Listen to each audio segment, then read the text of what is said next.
Sa bayang pinatahimik ng takot, may mga pusong hindi kailanman sumuko. Ako, si Crisostomo Ibarra.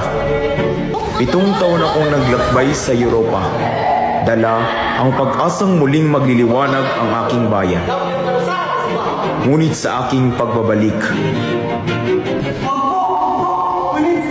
hindi liwanag ang sumalubong sa akin, kundi dilim.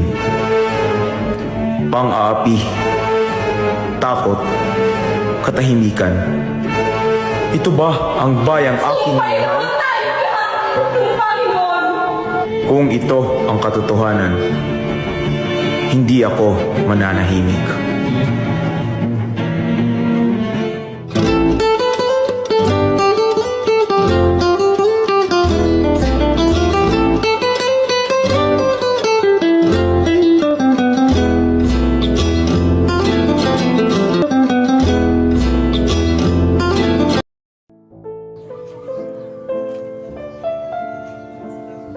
Senyor Ibarra, maligayang pagbalik sa San Diego. Kapitan Tiago, maraming salamat sa inyong pagtanggap. Ang iyong ama na si Don Rafael Ibarra ay aking matalik na kaibigan. Ang iyong pagbabalik ay isang malaking karangalan sa aming tahanan. Kapitan, ako'y nagbalik upang parangalan ang kanyang pangalan at upang magtayo ng isang paaralan para sa mga kabataan. Isang paaralan, Oo, naniniwala ako na ang katarungan tunay na susi para sa pag-unlad ng bayan.